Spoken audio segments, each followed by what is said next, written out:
At my father-in-law's birthday party, I accidentally spilled wine on him. He slammed his fist into my face, blood dripped, and shouted, "Useless maid. Wash my shirt." My husband demanded, "Apologize or get out." I left, but when they came back, 68 missed calls. Can you even imagine being punched in the face by your father-in-law, in front of 50 shocked people, and then having your own husband tell you to apologize or get out? That night, my world didn't just crack, it shattered. But what came next? Well, let's just say they tried to bury me, and instead, they only lit the fuse to their own destruction. Boston in the winter has this cruel bite to it, a cold that just sinks right into your bones, no matter how thick your coat. I remember standing on the front steps of the Corwin mansion that night, looking up. It wasn't just a house, it was a fortress, a museum of their wealth. White stone, massive floor-to-ceiling windows, every single light blazing, almost daring the world to witness how much they had. I adjusted my coat, took a deep breath, and plastered on that polite smile I'd practiced 100 times in the mirror. This wasn't just my husband's family, it was Dorian Corwin's kingdom, and I was always just a visitor. The moment I stepped inside, the warmth hit me, a wave of stale heat, mixed with the low hum of classical music and the almost constant clinking of crystal glasses.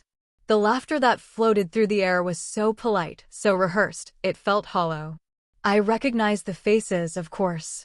Boston's elite, the kind of people you only ever see in society pages and at those fancy charity galas. But they never really saw me. They'd glance, whisper, their eyes sliding off me as if I wasn't even worth focusing on. 3 years of this, 3 long years, and I'd perfected the art of making myself small in a room full of people who just loved to feel big. Alaric, my husband, was already across the room, standing beside his father, Dorian. He was like a proud soldier, Dorian's shadow. They were so alike, tall, sharp features, that same arrogant confidence that comes from knowing the world will always bend for people like them. He didn't even notice me at first. That's how it usually was. I tried to make small talk with some woman I barely knew, nodding along as she rattled on about Aspen ski trips and private chefs. But my mind was miles away, drifting back over those 3 years. 3 years of biting my tongue, of letting every quiet jab, every subtle insult, just roll right off my back. 3 years of desperately convincing myself that if I just tried a little harder, if I just stayed perfectly calm, they'd eventually accept me. Tonight, I told myself it had to be different. It just had to. Dinner was a spectacle, as always, served at that ridiculously long mahogany table in the dining hall. The kind of table where nobody actually eats, but everyone performs. I kept my head down, smiled when I was supposed to, even let out a soft laugh at jokes I absolutely didn't find funny. I tried. God, I really tried. And then it happened. So fast. 1 second, I was carrying a glass of red wine, walking behind Dorian to pass a plate. The next, my heel snagged on the edge of that ornate rug. Just a tiny slip. A moment. And the wine, a deep, ugly red, splashed across his crisp white shirt. The room went dead silent. Not the comforting kind of quiet, the kind that just strangles you. Dorian turned slowly, his face already twisted with pure disgust. And before I could even open my mouth, before I could breathe, his fist connected with my cheek. Hard. I felt the shock first, before the searing pain. Then the warm, metallic gush of blood instantly filling my mouth. I stumbled backward, my hand flying to my face as the taste of copper spread across my tongue. "You stupid maid." His voice boomed, echoing through every corner of that opulent room. "Wash my damn shirt." I couldn't move. I just stood there, staring at him, while a room of 50 people watched. Like it was theater. Some looked away, some actually smirked, but not one single person said a word. My eyes found Alaric, my husband. The man I believed would protect me. Or at least try. But he didn't rush to my side. He didn't look horrified. He just stood there, his face utterly cold, completely unreadable. "Apologize to my father," he said, his voice flat, even like a gavel slamming down. "Or get out." Something inside me cracked then. Not from the physical pain, but from the searing, gut-wrenching betrayal. The man I married, the man I thought would choose me, had just picked his father over his wife without a flicker of hesitation. I tasted the blood again, felt it dripping slowly onto the polished marble floor. And suddenly, I knew I couldn't stay there another second. There was a silk napkin on the table. I picked it up, wiped my mouth carefully, and then, slowly, I straightened my back. I didn't cry. I didn't plead. I didn't apologize. I just turned and walked out. Each step echoed against that marble floor, a defiant rhythm, as if to scream, "I'm done. I'm finished." The cold night air hit me like a physical blow the moment I stepped outside. My car was parked at the very end of the long driveway, its windshield already frosted over, matching the ice in my veins. I slid inside, my hands trembling as I gripped the steering wheel. For a long moment, I just sat there, breathing, tasting the bitter tang of blood and raw humiliation. The drive back to my apartment was a complete blur, snowflakes hitting the windshield, city lights bleeding into one another, my mind replaying that hideous scene on an endless, sickening loop. By the time I got home, my phone was buzzing nonstop. I kicked off my shoes, dropped my coat on the couch, and finally, reluctantly, looked at the screen. 68 missed calls. Alaric, Dorian, back to back to back. I didn't answer a single one. But when I finally opened one of the texts, my hands went ice cold. I sat on the edge of my bed, that familiar spot I always collapsed into after a long day. But this wasn't just any long day. My apartment suddenly felt impossibly small, its soft lights unable to push away the shadows that had crept in with me. The Corwin mansion still clung to me, its glitter, its judgment, the searing sting of its polished cruelty. This little two-bedroom was supposed to be my safe harbor. But even home can feel hostile when your phone won't stop screaming for attention. I picked it up again, even though I'd promised myself I wouldn't. 68 calls, dozens of unread texts. It wasn't just persistence, it was outright pressure. I scrolled through them slowly, each notification hitting me like a raw nerve. Pick up. Let's talk. That was Alaric, one of the first. You embarrassed my family, Dorian. Calliope, don't make this worse than it already is, Alaric again. And then, the punch to the gut, you'll regret it if you talk, from Dorian. The words started to blur after a while. Apologies disguised as orders. Warnings dressed up as concern. I read them twice, maybe even 3 times, as if dissecting their tone could somehow make them less venomous. But it didn't. It never did. Then I saw it. A voicemail. I hadn't even noticed it before, tucked in between those relentless waves of missed calls. My thumb hovered over it, hesitating. Part of me screamed to just delete it, to pretend it didn't exist. But another, stronger part pressed play. Calliope. Dorian's voice came through. Smooth. Controlled. That same chilling tone he'd used to intimidate a contractor or a waiter without ever raising his voice. Accidents happen. But if you try to make this into something bigger, I'll make sure you regret it. I have the best lawyers in Boston. Think carefully, Calliope. My breath caught. Not because I didn't expect it, but because he didn't even bother to hide it anymore. There it was, laid bare. Threats wrapped in civility, raw power humming just beneath his words. I stared at the phone in my hand for what felt like forever. The old me, the one who'd spent 3 years enduring dinner table jabs, who'd bitten her tongue through every whispered insult, she would have cried. She would have called Alaric, tried to explain herself, to make it right, to shrink smaller and smaller, hoping they'd just forget about me. But I didn't do that. Instead, I leaned back against the headboard and let my mind drift somewhere else, to my mother.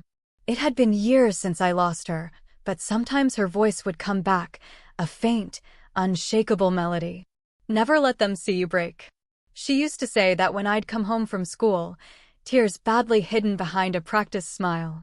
People like that, Calliope, they feed on it. I closed my eyes, gripping the phone tighter. What would she say if she saw me tonight? If she saw me bleeding on that marble floor while everyone just watched? Another memory surfaced, unbidden, unwelcome. Another dinner, months ago. Dorian, telling the entire table that I was lucky to be married into the family, considering where I came from. And Alaric? He didn't say a word. He just kept eating. Like swallowing his father's cruelty was easier than defending his wife. That memory had been buried deep, shoved into a dark corner of my mind. Tonight, it clawed its way back out. I pushed myself up and walked to the small desk by the window.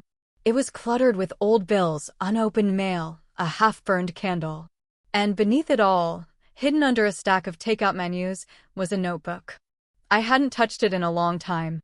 It started as a diary, but somewhere along the way, it had become something else. A ledger.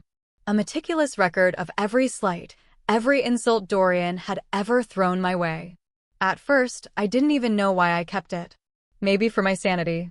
Maybe some tiny, forgotten part of me knew this day would come. I flipped through the pages slowly. Dinner comments, phone calls. The time he'd joked about having me sign a prenup after we were already married. My handwriting was shaky at first, then sharper, more deliberate. This wasn't just therapy anymore. This was evidence. The phone buzzed again on the bed. I didn't move. Instead, I walked to the kitchen, poured myself a glass of water, and stared at the silk napkin I'd taken from the party. It was still stained, a deep, ugly red against the pale fabric. I held it in my hands for a long time. A stupid piece of fabric, but it felt like a turning point. A visceral reminder that I couldn't keep being the woman who swallowed her pain in silence. "This ends soon," I whispered to no one. The words were barely audible, but real enough to make my chest tighten with a strange, fierce resolve. I turned off my phone. No more buzzing. No more voices. Just silence. But it wasn't peace. It was the heavy, pregnant silence before a storm. And I had no idea just how far they'd go to keep me quiet. When I found out, something inside me finally snapped. Morning light, thin and pale, crept through the blinds, almost as if it didn't dare wake me. Not that I'd really slept. I'd been lying there for hours, staring at the ceiling, listening to the city slowly wake up outside my window, delivery trucks rumbling, distant voices. The world was just moving on, completely oblivious, as if I hadn't been bleeding on polished marble while a room full of people watched it all like some twisted entertainment. My phone buzzed again on the nightstand. I didn't even look.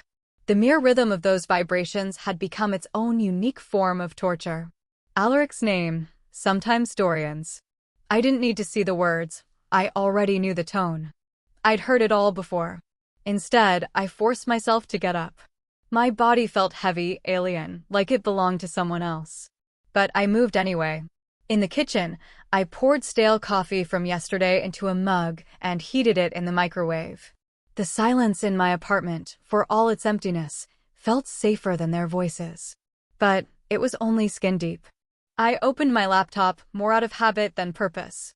I just wanted to distract myself, bury myself in work, in anything that didn't involve the Corwins. But the first thing I saw wasn't my inbox. It was an email. A cold, official email. Per Mr. Corwin, your silence is expected. Any attempt to escalate this incident will result in consequences for you and your marriage. It was from his assistant, of course. Not even him. He didn't need to get his own hands dirty when someone else could do it for him. I stared at it for a long, agonizing time, reading it over and over as if maybe, just maybe, it would change. But it didn't. My stomach twisted with a sickening dread. This wasn't just about what he'd done at that party. This was about control. About keeping me in my place, making sure I stayed quiet, invisible, compliant. And Alaric? He knew. He absolutely knew. I thought of him. The way he stood there, stone-faced, while his father called me a stupid maid. He told me to apologize. Apologize? Like I was the one who'd crossed a line. Like my blood on their floor was nothing more than an inconvenient spill for him. My hands trembled on the keyboard. But not from fear. Not entirely. It was something deeper, something that had been building inside me for a very, very long time.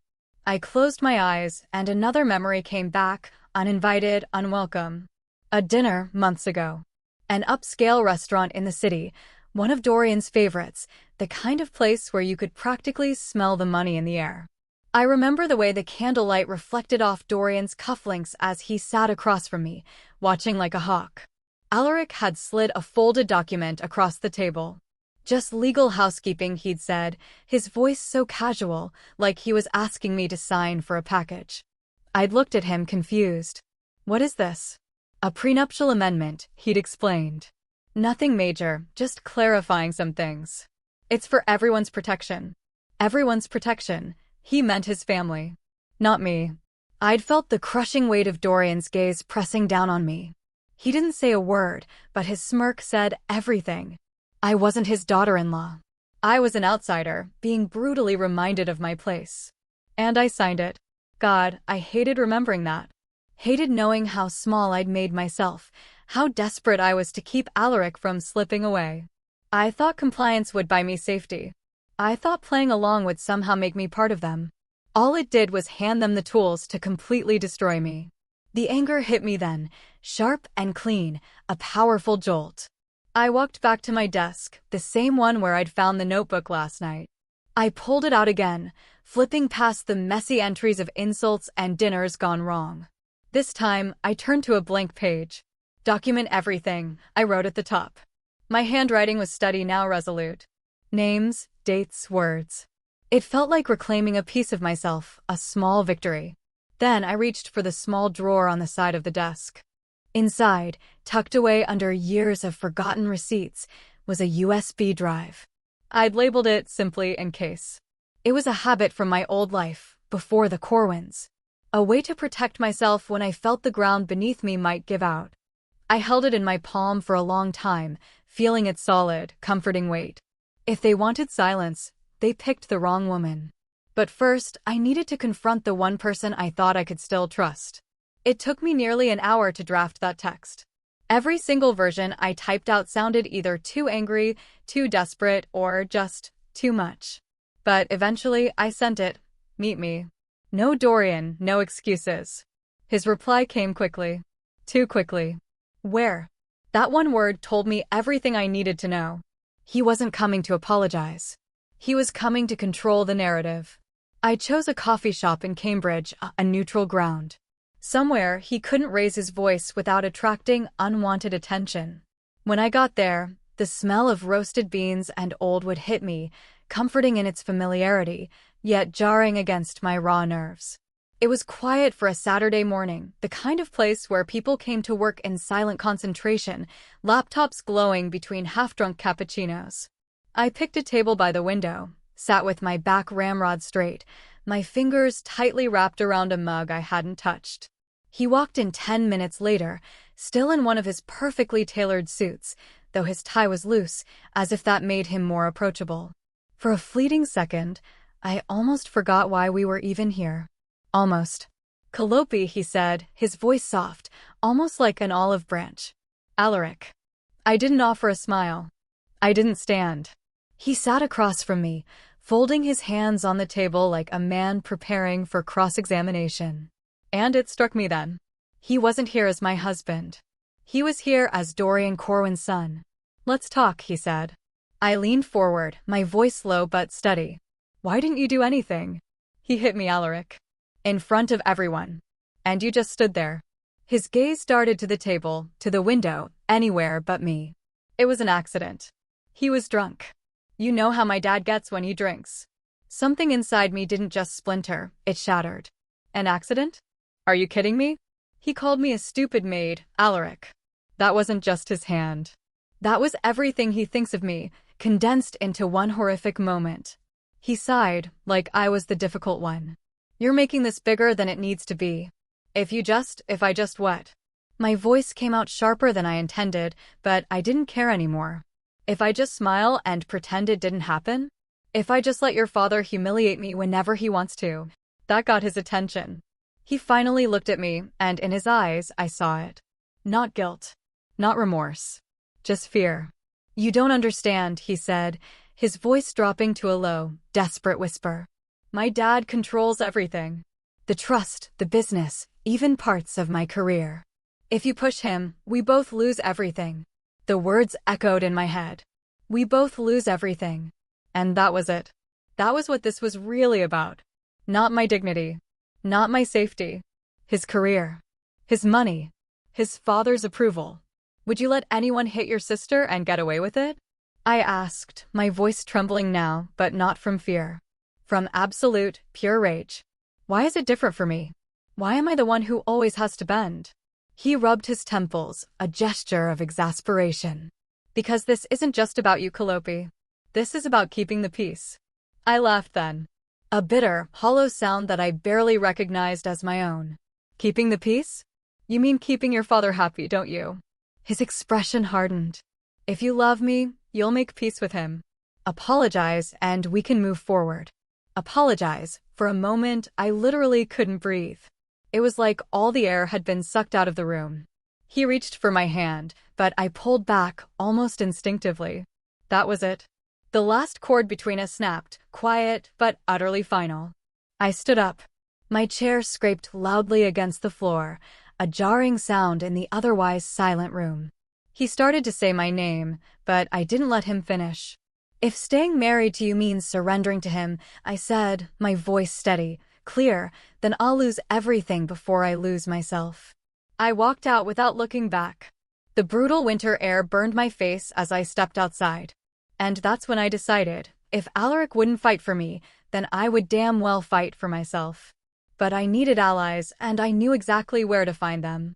By the time I finally made it back to my apartment, the winter sky had darkened into that desolate, hollow gray that always seemed to hang over Boston. The place smelled faintly of stale coffee and a suffocating loneliness. I dropped my bag by the door and sank onto the edge of my couch, staring at the blinking light on my phone. More messages. More voicemails. More of their relentless chains. I couldn't bring myself to press play. I leaned back, closed my eyes, and let the silence swallow me. But it wasn't silent. Not really. It was filled with echoes. Don't let anyone convince you silence is the same as peace. My mother's voice, so soft but unshakable, came back to me, clear as day, as if she were sitting right beside me. I could almost see her then, apron dusted with flour, hair falling out of its pins. She used to say that when I'd come home from school with red eyes and clenched fists, always unwilling to tell her what had happened. Silence doesn't protect you, Calliope, she'd tell me. It just keeps you invisible. For a moment, a desperate, fleeting moment, I wanted to believe she was wrong. That if I just kept my head down, if I swallowed it all like I had for years, it would eventually get easier. But then my phone buzzed again. This time, it wasn't Alaric. It wasn't Dorian. It was a message from an old friend, one of the few people who still dared to keep in touch after I'd married into the Corwins. Be careful, the text read. I heard Dorian's prepping a defamation suit. He wants to scare you into staying quiet. I read it 3 times before the words truly sank in. They weren't just trying to humiliate me anymore. They wanted to erase me. Something inside me broke then. Not in the way that shatters you completely, but in the way that finally, brutally, wakes you up. I slid off the couch, onto the floor, and hugged my knees, letting the tears come. Not just for the party, not just for the sting of Dorian's fist or Alaric's chilling coldness, but for every dinner where my voice had been drowned out by their polished laughter. For every single time I'd convinced myself that enduring their contempt was keeping the peace. I don't know how long I stayed like that. The room grew darker, the city outside quieter, until the only sound was my own ragged, uneven breathing. When I finally stood, my body felt heavy, like I'd been carrying the entire weight of the Corwin name on my back all these years without even realizing it. I walked to my desk and opened my laptop. I wasn't even sure what I was looking for. Maybe help. Maybe just a sign. My fingers moved almost on their own, searching for legal aid, typing out words like free consultation and domestic abuse legal resources. That's when I found it. A community legal clinic right in the heart of Boston. Evening hours. Walk-ins welcome. I hesitated.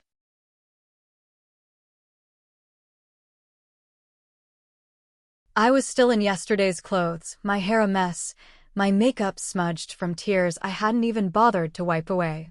But what was I going to do? Sit here and wait for Dorian to completely bury me? No. I grabbed my coat and I left. The clinic wasn't glamorous, not by a long shot.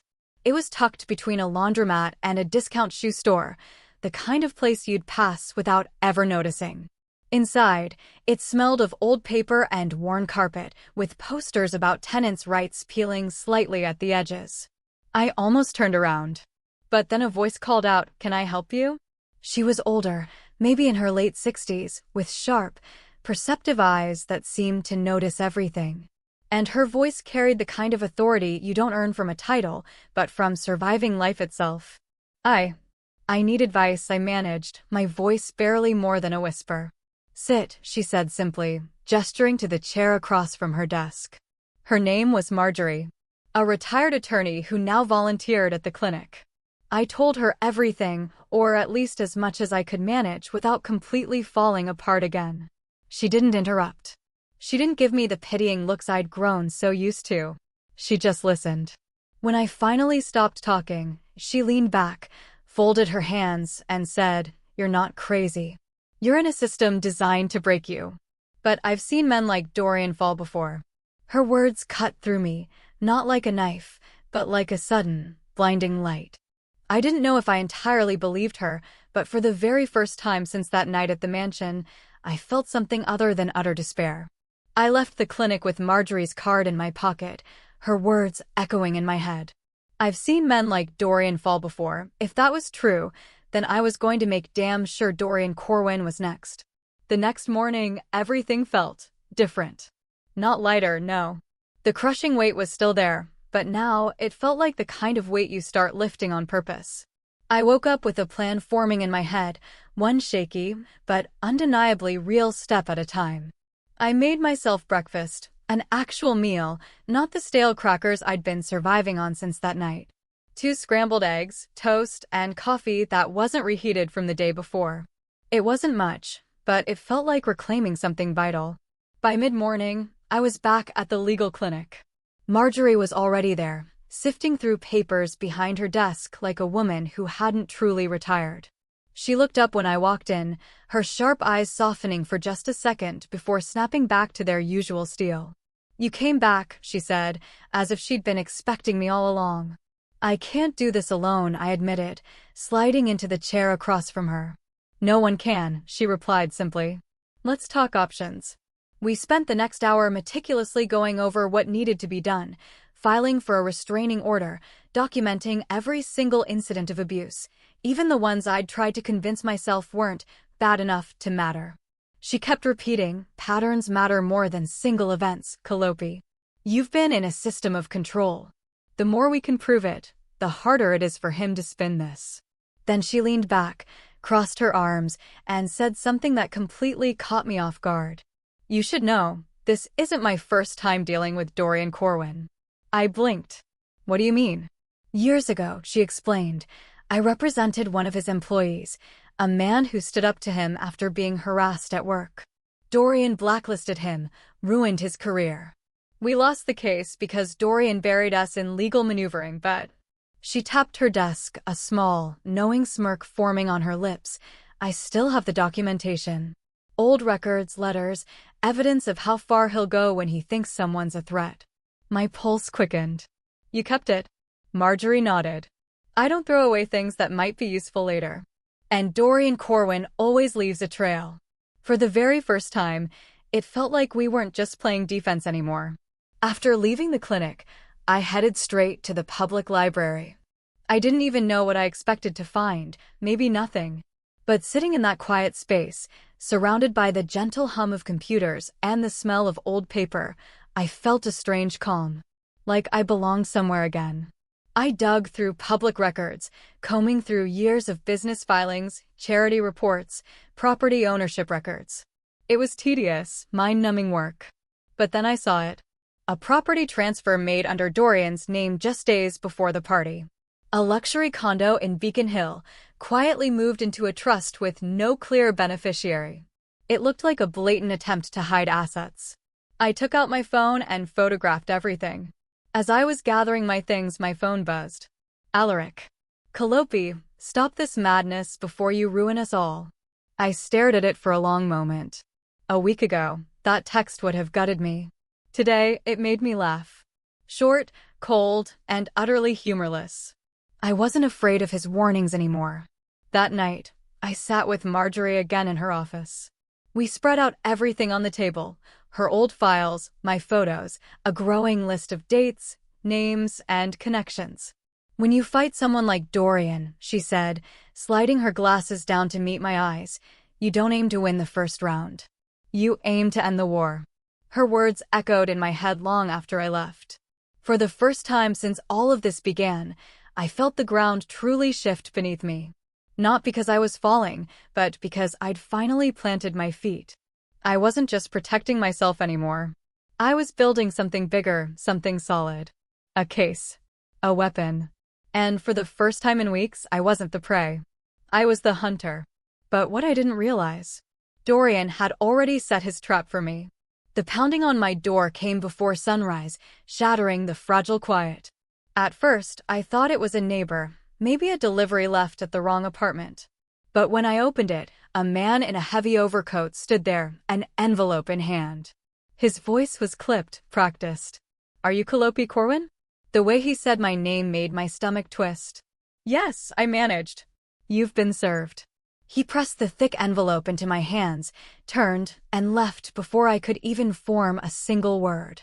I stood in the doorway, barefoot, the cold air from the hall creeping in, staring at the papers like they might burn me. Defamation. Restraining order. My knees nearly gave out as I sank onto the couch, flipping through page after page of dense legal jargon. The words didn't feel real. Asterisk unstable. Vindictive. Posing a threat to the Corwin family's reputation. Asterisk they had painted me like a deranged stranger, not a wife, not a daughter-in-law, not even a human being. The restraining order made it worse. I wasn't allowed near Dorian. I wasn't allowed at any family properties. And I certainly wasn't welcome at any Corwin-related events. They'd carved me out of the family, like I was a stain they could just scrub off their pristine marble floors. My fingers shook as I grabbed my phone and dialed Alaric.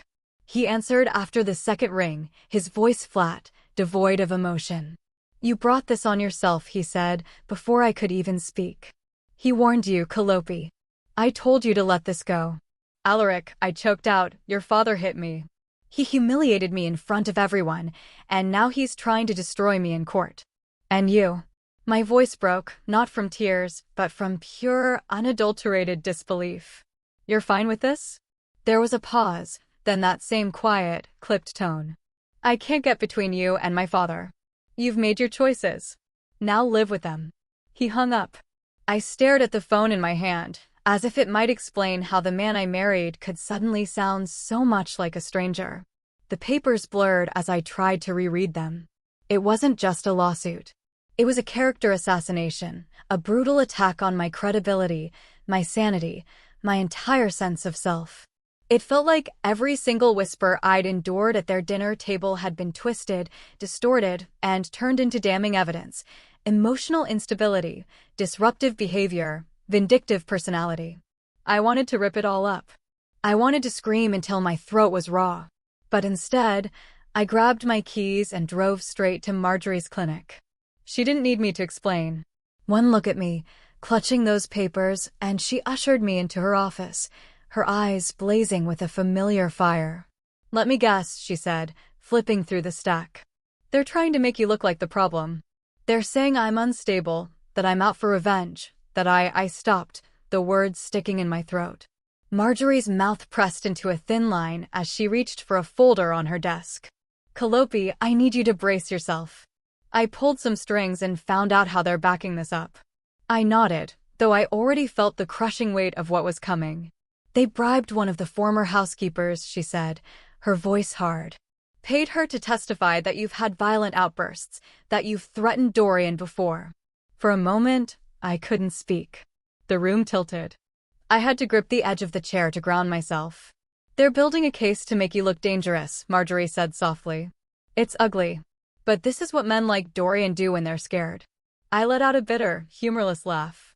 "So, he gets to hit me, destroy my name, and walk away like the victim?" Marjorie leaned forward. "That's what he thinks. But Calliope, listen to me. People like him don't do this unless they feel threatened.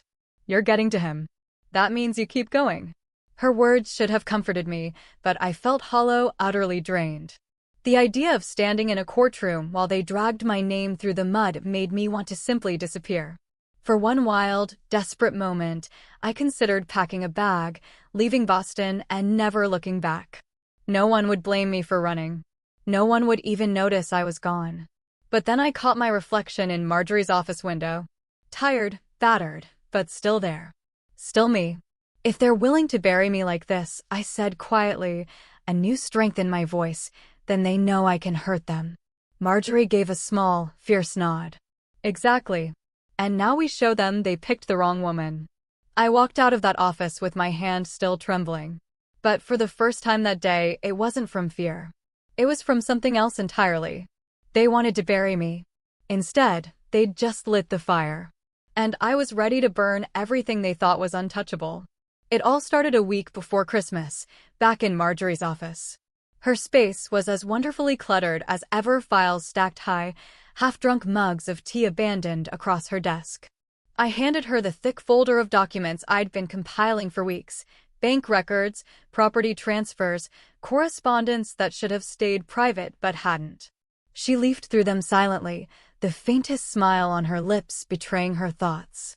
This, she finally said, tapping a particular document, this is going to set him on fire. Are you ready for that, Calliope? Because once we do this, there's no going back. I'd been asked that question before, usually by myself, in the suffocating quiet of my apartment, every single night since Dorian had served me those papers. And every single time, my answer had become clearer. There's nothing left to go back to, I said. Marjorie's eyes softened for a moment. Then, with a determined glint, she said, then let's scorch the earth. We mapped it out carefully. No impulsive moves, no emotional outbursts. I had one shot to hit him where it truly hurt, his image. Dorian lived and breathed for his reputation within Boston's elite circles. Destroying that would be the one wound he couldn't stitch up with money. I spent 2 sleepless nights drafting anonymous emails to investigative journalists. Each one contained the files, the irrefutable proof of his fraudulent property transfers, the whispers of laundering hidden under layers of corporate jargon. I scheduled them to go live at exactly 8 p.m. on Christmas Eve, right in the middle of his annual charity gala. The symbolism wasn't lost on me. He'd planned a night of polished speeches and cameras catching him play the benevolent tycoon. Instead, I would turn it into the night his carefully constructed empire cracked open for everyone who mattered to him. On the evening of the gala, I stood in front of my mirror longer than I'd care to admit. I chose a simple black dress, nothing flashy, but sharp enough to make them notice. It wasn't about beauty anymore. It was about reclaiming the dignity they'd stripped from me. The ballroom was everything I expected. Glittering chandeliers, white-draped tables, and that cloying scent of wealth and old money perfuming the air. I hadn't been invited, but no one stopped me.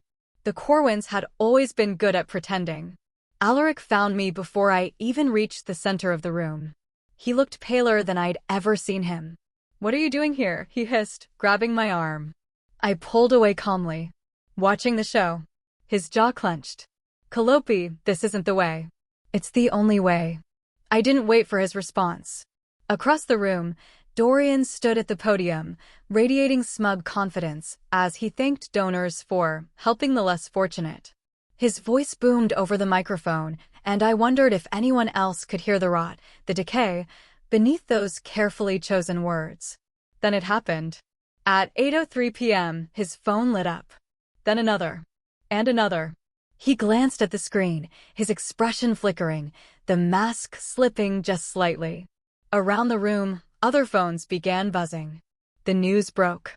Real estate mogul Dorian Winslow under federal investigation for fraud and property laundering. The room erupted. Whispers spread like wildfire, heads turning, fingers pointing. Dorian's face flushed crimson as he fumbled through his speech, a desperate attempt to regain control. "This is slander. An attack on my family's good name." That was when the agents walked in. Federal agents.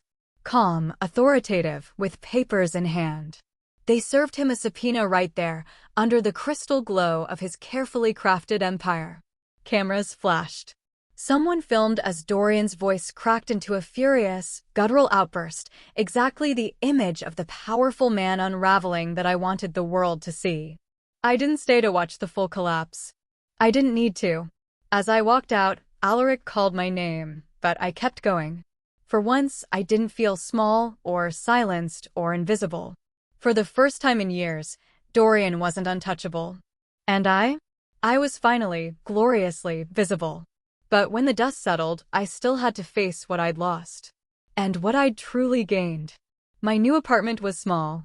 A one-bedroom on the 8th floor, overlooking Boston Harbor.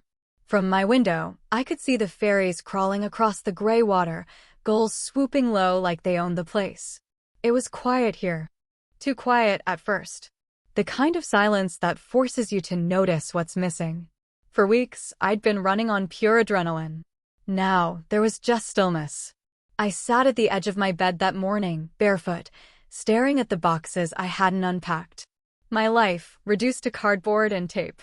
My phone was on the nightstand, its screen lighting up with notifications I ignored. There was a time I would have reached for it immediately, bracing for Dorian's next move, for Alaric's clipped texts, for whatever new storm they decided to unleash. But now, I just let it buzz. They weren't my storms anymore. Later that day, I met Marjorie at her office for what she called the final wrap-up. She was in exceptionally good spirits, which meant she had news worth hearing. She didn't waste time. Dorian's empire is in freefall, Calliope, she said, handing me a printed report. Fraud charges, property seizures, investigations piling up faster than his lawyers can spin them. The restraining order? Officially dismissed as of this morning. He's done, Calliope. Done. The word felt heavier than I expected. I thought I'd feel triumphant, elated, a powerful surge of victory. But all I felt was tired. Marjorie leaned back in her chair, studying me with those perceptive eyes. You know, she said softly, it's okay to grieve, even when you've won. I nodded. She was right. I'd burned down the house that held me hostage, but I'd lived in it for years. My scars wouldn't magically vanish just because his walls had crumbled. Thank you, I told her, my voice catching more than I wanted it to, for helping me find my voice when I thought I didn't have one anymore. Her expression softened. You found it yourself, Calliope. I just reminded you how loud it could be. 2 days later, Alaric asked to meet. Against my better judgment, I agreed. We chose a quiet cafe tucked into a corner of Cambridge, the kind of place where no one cared who we were. He was already there when I arrived, hands clasped, staring into a cup of coffee that had probably gone cold. He looked smaller somehow, like the crushing weight of his family's disgrace had finally settled on him. Calliope, he said as I sat down. I'm sorry. I let the words hang between us, waiting. I was scared, he continued, his voice low, almost a whisper. Scared of losing everything. My career, my family. I convinced myself staying silent was protecting us. I see now how wrong that was. I wanted to believe him. A part of me, a deeply buried, aching part, still longed for the man I thought he was. But then I remembered the night in the ballroom. The taste of blood on my lip. His cold voice telling me to apologize to the man who hit me. He reached for my hand. Can we rebuild? Start over. I pulled back gently, slowly shaking my head. I'm done rebuilding things that were never safe for me in the first place, Alaric. His face crumpled, but I didn't stay to comfort him. I stood, left a few dollars on the table, and walked out. On my way home, I stopped by the harbor. The wind was sharp, cutting through my coat. But I stayed there for a long time, watching the turbulent gray water, the gulls crying overhead. I remembered how small I once felt in Dorian's world. How hard I tried to fit into a space that was never meant for me. I don't need that world anymore. That night, back in my apartment, I sent Marjorie a text. Thank you for helping me burn it all down. Now I can finally build something new. I set the phone down, curled up by the window, and breathed in the cold, salty air. The ashes of their empire weren't my burden anymore. They were my freedom. So, I guess this is my new beginning. But I want to know, if you were in my shoes, faced with that kind of betrayal and injustice, what would you have done? Let me know in the comments below.